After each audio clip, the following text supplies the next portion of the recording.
is the Earthset podcast on the road. This week, Fiona and I at the Anthropy Conference at the Eden Project in Cornwall. We're having an amazing time, meeting loads of people, going to lots of different events, lots of different discussions. But we also thought, as we were here, we'd take the opportunity to speak to some really interesting people who are doing work outside London we wouldn't normally get to meet at our normal events, and to have conversations about what they're doing in the climate and energy transition space. So tonight we've got two really good conversations, one with Augusta Grand, who is the CEO of the Geothermal project at Eden, all about what geothermal is doing, its possibilities in the UK and around the world. And then I've also just been speaking to Jane Davidson, who is a very significant former Labour politician in Wales, who helped bring through a very important piece of legislation about the Wellbeing and Future Generations Act in Wales, which has extraordinary consequences for sustainability development in Wales. Two very impressive and articulate women who have got a lot to say about how we can do things better. I think you'll enjoy these two.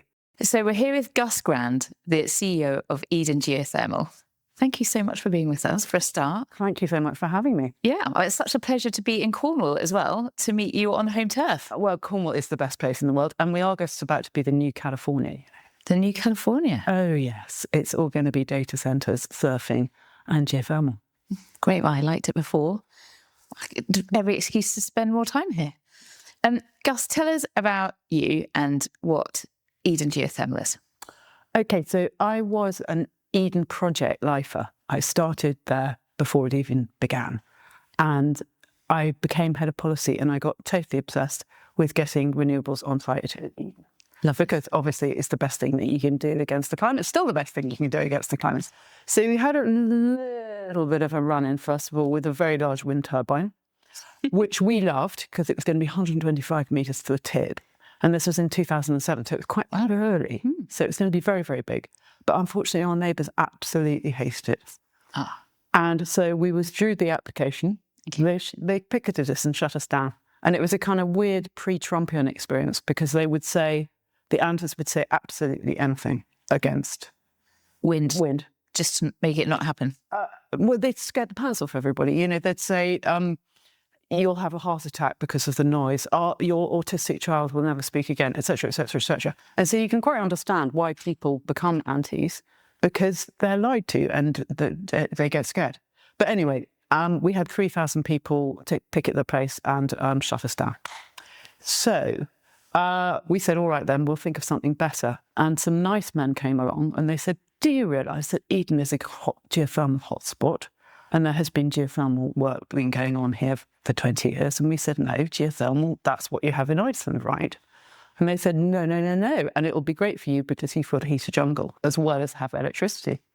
And we said, well, that sounds brilliant.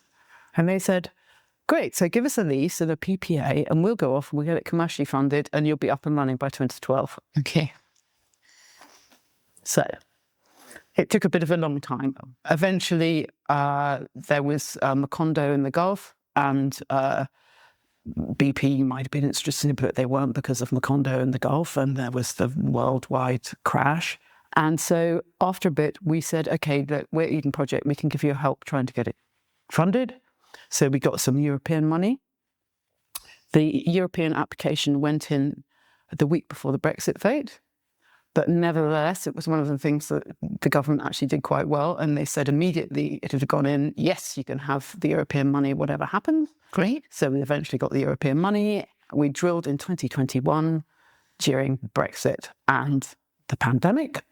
And we've been hitting Eden Project since with geothermal heat. Amazing. But now we're going to go on to do the next bit, which is to complete the site, put in other wells and have an electricity plant.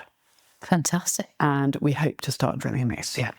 Okay, so give us a lowdown. How does geothermal actually work for anyone that's not looked into it? Well, one of the beauties of it is absolutely beautifully simple. Wherever you are in the world, the deeper you go, the hotter it gets. The centre of the Earth is about as hot as the surface of the sun, like 6,000 degrees. In Cornwall, some places are obviously hotter than others. So you think of all the places that have volcanoes and seismicity, like Italy, Kenya, Japan, California. They have great volcanic resources close to the surface. And if you think about the Romans or Bath it's a very familiar heat source, right? Yes. But it also can now work in places where the volcanic or seismic activity is a long way in the past. So in Cornwall, we have a great big, huge lump of granite that runs down Dartmoor, Bobbinmoor, Isles of Scilly. And that is old volcano, basically, a sad volcano that never made it to the surface. And it's radioactive.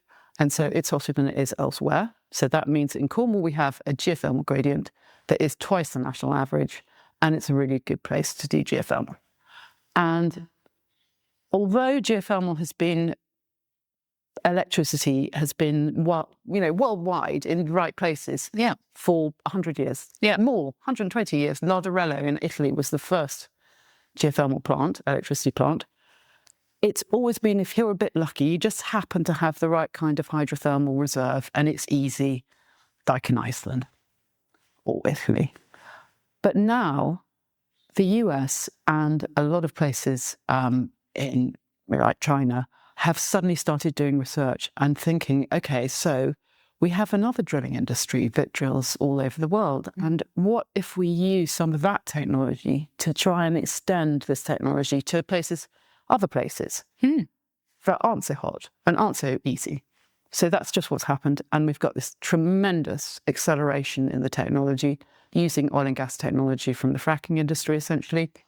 And that means that since I drilled in 2021, drilling rates have increased fivefold. Wow. So it took 100 days for us to get 4 kilometres. Now it's less than 20. Wow. Yeah. Wow. That's fantastic. It is fantastic. And so does that mean that actually we could accelerate the rollout of geothermal more widely across the UK? Geothermal more widely for electricity across the UK in places where there are granites, essentially, which is not a huge amount. But the other part of geothermal, which I forgot to talk about, which is far more widespread, is geothermal for heat. So obviously, electricity, electrify everything, but actually to heat is 40% of energy use across a lot of places. And there aren't nearly as many technologies that can be used for decarbonising heat. So there are other resources in sedimentary basins, aquifers, across a much wider area. And that's what they've been doing on the continent for decades. Yeah. France has 72 projects beneath it. Wow. Paris is 15% heated by geothermal. Wow. Including Orly Airport, has been retrofitted. Germany is looking at 25% geothermal heating. The Netherlands, which of course is just pop across the channel, is looking at 23% geothermal heating by 2050. So why can't we do it in the UK? Why can't we do it in the UK?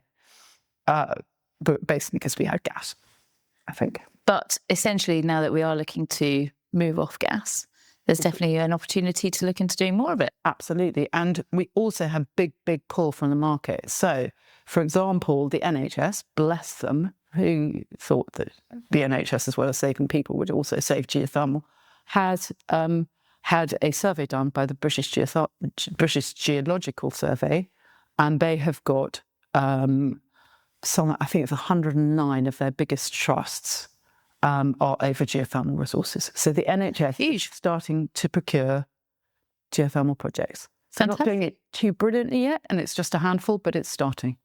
Let's say somebody's listening to this or watching us and thinks, I've got some sites, I've got a property. How easy is it for them to get a kind of survey done to find out if they might have access to that? Well, the early surveys of kind of yes, no, is relatively, low barrier. It's 10 to 20 grand. It's really not a big deal. Then the DevEx, the development costs, are bigger than other technologies. There's a lot of cost up front, but we are hoping and we are pushing very, very hard for the government. We've finally got a minister. We got a minister before Christmas that has geothermal in his job title. Who's the minister? Dr. Alan Whitehead. Whitehead. Yeah. Do you know, but the other amazing thing about Alan Whitehead is he is one of the only people in the country that is geothermally experienced. Oh, wow. He's got form. Yeah. He was the councillor in the mid-1980s in Southampton, when they were doing geothermal exploration before the dash to gas happened, he said, "You've just dug a well and it's got hot water coming out of it. Why don't we use it for heating, doing district heating?" And he did. And he did.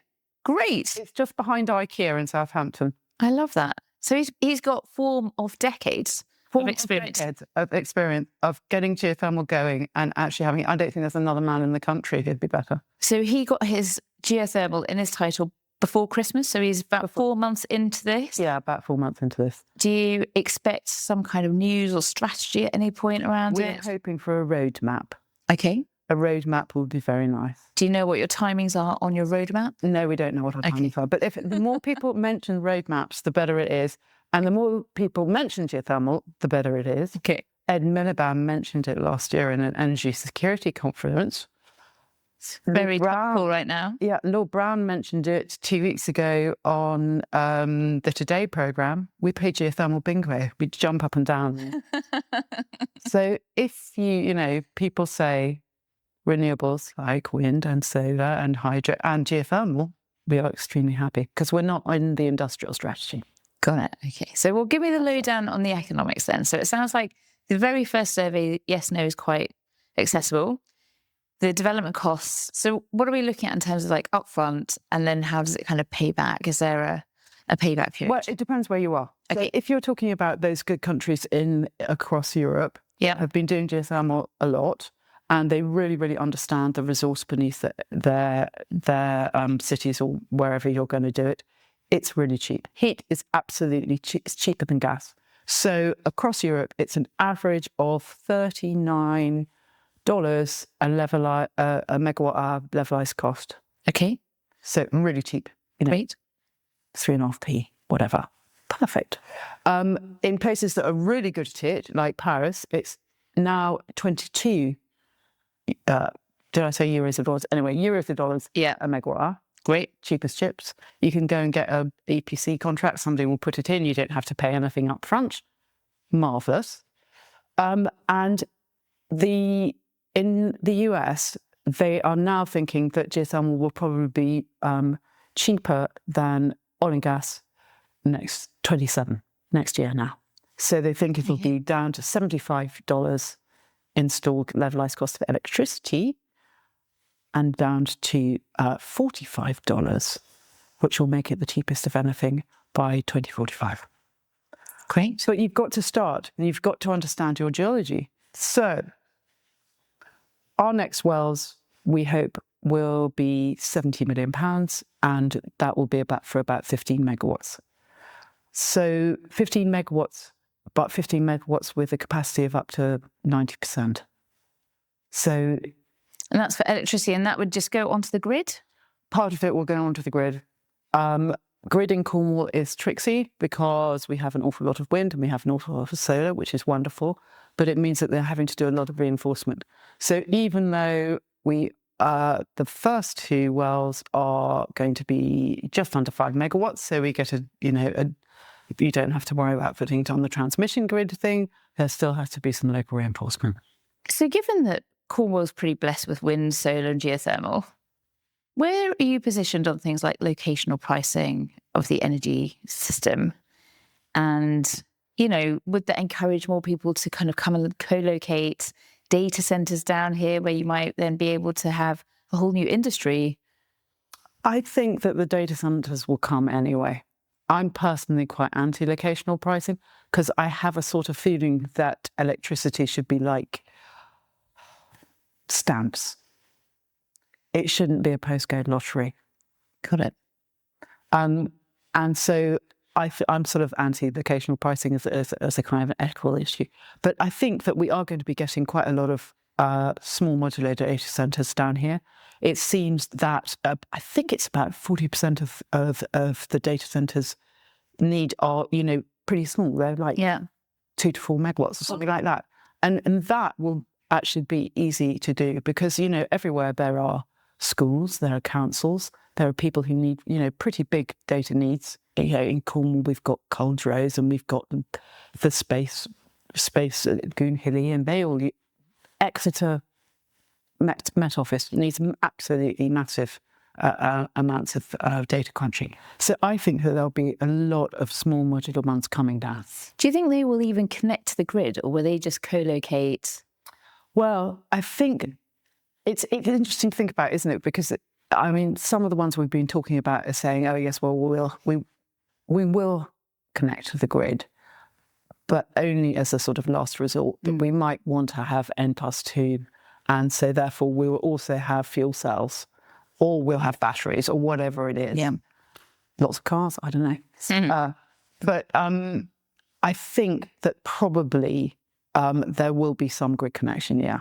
I mean, also for geothermal, in fact, we need for a black start, we need 1 megawatt to 2 megawatts. So we're going to have to be connected, whatever happens. I think. Yeah. I can't imagine us being able to do that with batteries. Not in a. Well, we could, but I think it would be much more resilient to be connected, for everybody to be connected to the grid, I think. Yeah, I think there's a combination of things where, of course, the more people that connect up directly to energy sources not on the grid, then actually the grid becomes shared amongst fewer people, actually. And that can also change grid economics as well for those that still are connected. Yeah. But equally, I can see there's advantages in terms of pace for people that might want to be able to set up their own geothermal next to a data center, for example, and then they can just run with it very quickly without having to worry about some of the other grid connection challenges that are facing so many applications at the minute. And also, it's also a question of the grid being run in a slightly different way. Yeah. I mean, it was always my contention that a lot of it was run on a spreadsheet from Derby, you know, in the old days, and that people weren't really measuring what was going on, and so therefore they were very, very, very conservative about exactly how much heating was acceptable or how much stress was acceptable. And in fact, you know, we are very, very close on a 32 kV line to St Austell. St Austell is a town of 24,000 people. To have a really nice flat baseload supply just popping into the grid, you would think that somebody would be able to model that and say, yes, actually, that's the sort of thing we want. But it doesn't seem to have happened yet. Yeah, modelling is catching up slowly. I'm quite closely involved with a couple of not-for-profits looking at energy modelling. And so definitely there's more happening in that space, and AI being used to kind of quite helpfully forecast and kind of estimate generation as well as consumption. So, oh well, gosh, actually, if there is something I really, really badly want done. So because of geothermal's fantastically high capacity, okay, so it's 18 up to 90%, and because of its very useful heat aspects as well. So not only do you get electricity, but you also get heat out at 90. Some lovely people at Stanford in California have modelled a high penetration of geothermal electricity into their grid, and into the whole system, displacing gas and hydro and all kinds of things. Yeah. And they discovered that they needed 40% less capacity overall. Brilliant. With a 9% cost saving, because you had to put much less solar PV, much less batteries, much fewer, not less. And so I'm trying to find somebody like Innovate UK SIF to do that piece of modelling for the UK. Well, Energy Systems Catapult, maybe. Well, Energy Systems, but it's so much. Yeah, Energy Systems Catapult. If you know people at Energy Systems Catapult, we would love to talk to them. And yes, because who wants pylons marching over our green and pleasant land everywhere, right? Well, I'm very excited about the technology, and also partner with batteries as well, where the prices also come down significantly. Tech changes are kind of advancing everything so quickly everywhere. Very exciting. It is. So what do you need? What do you need next? What would help you go faster? What would help us go faster? We'd like a little ring fence budget in the CFD. That's not new money. It's just a little ring fence. That would be fine. So that we can get close to our administrative strike price. That would help everyone. We would like a roadmap and a target from the government to say, yes, we really do think this is a good idea, and we can see that from your beautiful study that you have done that this is something that we want to support. We would love some more replacement grants for things like the Industrial Energy Transformation Fund.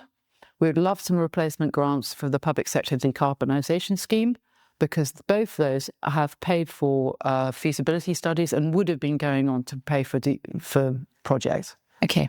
At the moment, we still do need some government support, but, it's tiny in comparison. And it's coming so fast. If it's going to be $45 a megawatt hour in California by 2035. Yeah, it's a great opportunity. And I think right now, people are really experiencing the volatility of being linked to foreign imported fossil fuels. Absolutely. So the more that we can kind of do to create energy security, and we have all of this on our own shores. We have it on our own shores, and it's distributed. So nobody's going to bother bombing a tiny little geothermal plant, God save us. Yes, it's dreadful to think about, but it is a possibility, and nobody can drag their anchor and get your geothermal plant, can they? I'm very excited for everything you're doing. Thank you for coming to chat to us. Well, it's been a pleasure. Yeah. The study. It's all about the study. Okay, that's the ask to the audience listening. Yes, please fund my study. I love that. Well, thank you again. Pleasure. Well, as to carry on our wonderful Antropy session, again, talking to really interesting people that we wouldn't necessarily get to speak to in London, and really kind of to explore some different conversations. I'm now speaking to an extraordinary pioneer in the whole climate and environmental movement, Jane Davidson. Jane is a Welsh former Labour politician, the former Assembly member for Pontypridd, and served as Minister for Environment, Sustainability and Housing in the Welsh Government. But what we probably really want to talk to her about today is, while she was there, one of the things that she was very much the founder of and helped put through was the Wellbeing of Future Generations Act that was passed in the Welsh legislation in 2015. And I think that is quite a very unique piece of legislation that hasn't happened anywhere else, that really want to discuss how that happened, but also what it can do, and then what it's led to recently with the Net Zero 2035 work. So first off, welcome. Lovely to have you here. There's so much to talk to you about. Yeah. But for people who don't know anything about this, could you explain what the Wellbeing of Future Generations Act is and what does it do?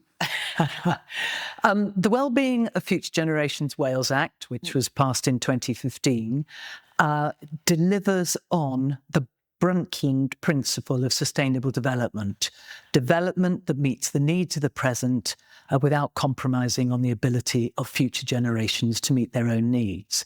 Now, that's been in place a long time. It was adopted by the United Nations.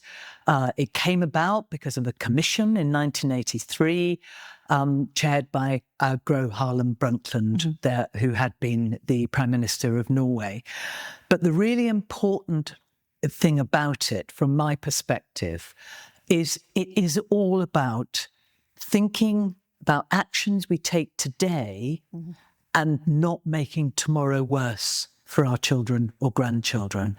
And that is what the Wellbeing of Future Generations Act does. It has a formal structure. The government in Wales and all its public services are now accountable to an independent commissioner and the Auditor General and the courts to deliver on 7 goals linked to those UN Sustainable Development Goals and 5 statutory ways of working. So every single one of those organisations has to think long-term. They have to think preventatively. They have to integrate outcomes. They have to collaborate with each other. And very importantly, they have to involve people about whom decisions are being made. And slightly unusually, I mean, the Act's unusual because it's unique still. Yeah. There's no other country in the world that's passed such legislation. But slightly unusually, when we think about the interface for sustainable development, we normally think about environment and society and economy. There's a 4th pillar in this Act, and that's culture. And actually, it's turned out to be the one that excites people most. It excites people across the world because, of course, our culture, our heritage, our identity or identities, our languages, all those issues make every country different. So it's basically a structure which has a pillar of the 4 basic functions: society, economy, environment, and culture. 5 ways of working, the statutory ways of working, the Welsh Government and all its public services are required to demonstrate they deliver, and 7 goals linked to the United Nations Sustainable Development Goals. And that's what makes it a really powerful piece of legislation and has made Wales the only country in the world that has legislation to deliver on the Sustainable Development Goals that we all have a duty to deliver on by 2030. I mean, people listening to this who have never heard of this might just be saying you're basically making government work properly, because fundamentally, are we all not supposed to be thinking long term and involving our thoughts about this, particularly as we all know how problematic short-termism has been in politics terms. What brought you to this and to make this your life goal? What was the kind of the both in terms of what you've done in your background and personality, and then maybe later on in terms of your previous political experience that made you think that this has to be done? I think it was a long journey to a sort of short answer, because when I first became a member of the National Assembly in Wales in 1999, which is when what we call devolution happened, the then Prime Minister of the UK, Tony Blair, enabled the other 3 countries in the UK, other than England, Scotland, Northern Ireland and Wales, to have a set of powers that they could exercise in their own countries. And in each case, in Scotland, there was a parliament. In Northern Ireland, there was an assembly. And in Wales, there was an assembly. And we were the first new parliaments, as it were, in our countries. And it was really exciting to think about how we might do politics differently. And one of the areas of responsibility that we had in Wales that wasn't in the original founding legislation for the other 2 countries was a duty to promote sustainable development in everything that we did, i.e. that Brundtland definition.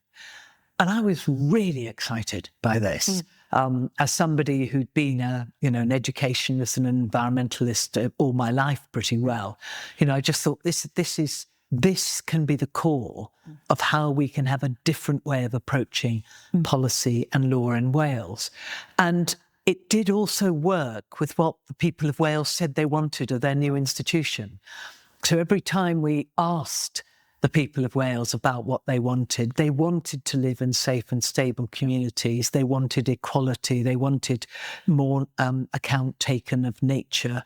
They wanted to be globally responsible. And all of these things have been built in to the legislation. So we started with a duty to promote sustainable development in everything that we did. And it became clear over the following decade, when I had responsibility for the latter part of that decade for the delivery of this, that actually a duty to promote means nothing. Yeah. You can promote away, but it doesn't require any change in any action. And that was completely shocking to me. And I think that it's because I'd been working so hard on advocating the duty to promote as something that was important. And what was happening was that the civil service was writing the duty to promote into all our speeches. So we were promoting away across the whole cabinet. We could not have promoted better. You were doing a job. Yeah, we really went for it. But in actual fact, it didn't require any change in any systems. And I think it was when I realised that was one of those epiphany moments that meant that I was just determined to turn a duty to promote into a duty to deliver. And that's what the Wellbeing of Future Generations Act is. And the final serendipitous piece of the jigsaw was that the United Nations were consulting on the world we want in 2014 in order to create the Sustainable Development Goals in 2015. And so a huge consultation happened across Wales in 2014, but not conducted by the government, conducted by all the voluntary sector organisations. So much better response than a government would have had, much more honest response than a government. And you've had a wonderful thing of calling it what the Wales that was it? Exactly. So we ours was the Wales we want, and I participated in a number of those, and a lot of people kept asking me to come back in and talk about, well, why did I propose this? What did I want to achieve in it? And it was actually the last piece of legislation which was passed in that parliamentary term, which meant the next First Minister who came in with full obligations to deliver. When I've read the book, which is very interesting about this whole process, and I recommend people to read it, particularly if they're thinking of trying to do something similar, is that you call it Lessons from a Small Country. How much do you think also this is possible because Wales was effectively, in many respects, this new place, you were saying, or this new legislative body, but also that it generally is small, so it can actually try these things? I mean, is it a function of actually what Wales is, that it could actually take place? Yeah, I think it's. I think there were a lot of things that aligned. Partly as I've just described. For people who don't know Wales, Wales has a population of about 3 million people and 10 million sheep. So you get the picture. We're outnumbered 3-1 by the sheep. But I think that which means it's a very rural country. It's a country where a lot of resources have been extracted. It has a history of extraction, coal, iron, copper. All of these things were taken out of Wales, and Wales did not benefit from it. The people of Wales did not benefit from it. I mean, we have one of the highest owner-occupied levels of housing in the UK, and the highest pre-1919. Victorian housing that was linked to the mines, for example. So there are lots of areas where Wales has had water extracted, reservoirs for Liverpool and Birmingham, for example. Wales has had coal extracted. Wales had all those other resources extracted. Our wind is currently being extracted by big companies elsewhere because there isn't a grid that operates effectively in Wales. It operates on the margins. So one of the key things for me always in everything I've tried to do in politics in Wales is how to both bring decisions closer to the people and try and make sure that decisions that are taken are not in silos. And one of the really important aspects of the Wellbeing of Future Generations Act is it doesn't matter whether you're a health body or an education body or the government or any specific body, museums or arts or anything else, you have a duty to deliver against all the goals.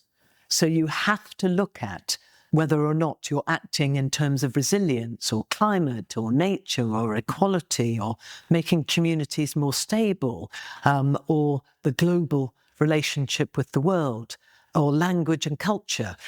Everybody has a duty to all of it. Now, clearly, you have a primary duty if you're a health board, but what this has meant has been that, we now have hospitals actively looking at using local food.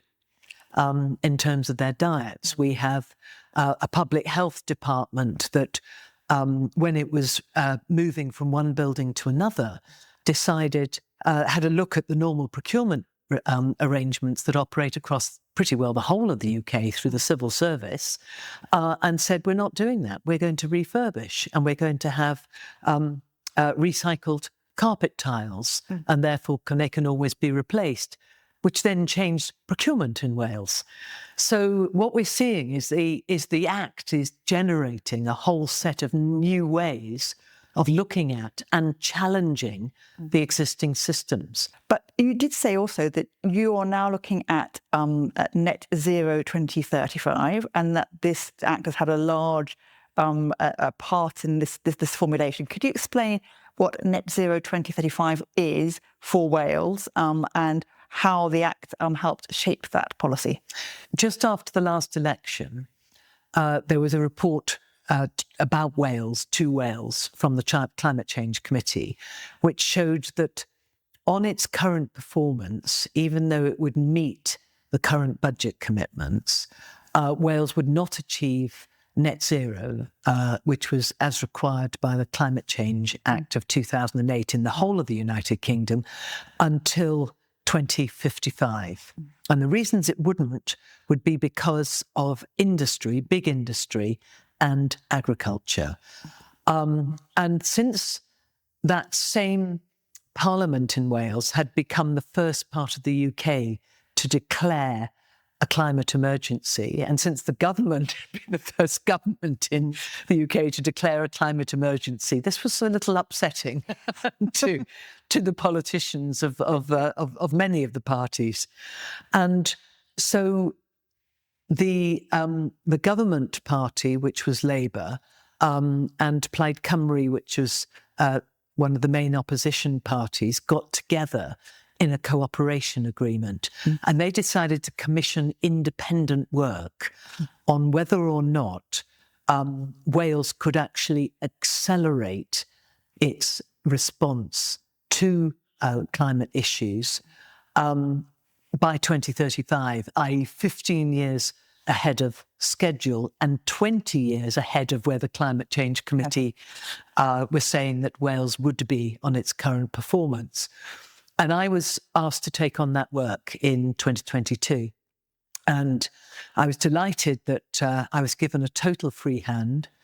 Everything I do is always underpinned by academic evidence. So I invited the Wales Centre for Public Policy at Cardiff University to look at the best around the world that would be most relevant for a country like Wales in terms of actions that had been taken. And I worked for 2 years with an independent group who gave their time voluntarily to look at how to create a 10-year delivery plan. And the point about this was the point I made earlier. I turned the duty to promote into a duty to deliver, and we've seen more action since the Act has been in place than we saw in the first 10 years when we only had a duty to promote. So I think a duty to deliver is a really, really powerful mechanism. And so what we did was to make sure that before this election, which of course is happening in May 2026, we would produce a really well-researched, academically underpinned, evidence-based piece of work that we tested through the Climate Change Committee, and we tested in lots of public forums in Wales as well. And we would give the incoming politicians advice on how to deliver outcomes within 10 years, or if we didn't feel they could be within 10 years, why not? That was all published at the end of 2024, deliberately in time for the UN General Assembly, which was actually looking at the Welsh model in terms of Future Generations Committee and advocating that to the world, which was agreed in 2024. So we had to be, we had to be doing really big things that the UN also liked. And over the last year, there's been a lot of work inside political parties to look at whether or not they feel they can take our delivery proposals forward. But if anybody wants to read it, we have deliberately written very short reports, but we have written them in such a way they're not recommendations to government. They are a policy schedule with a timeline. So what needs to happen first? Who needs to do it? When does it have to be done by in order to deliver the outcomes that we've identified through an evidence base and academically and politically would be feasible? And how many of the parties that are competing in the election that's upcoming, as you say, in May, have adopted your or said they are going to follow through with your policy schedule? Well, that's a very exciting question at this moment in time, Right?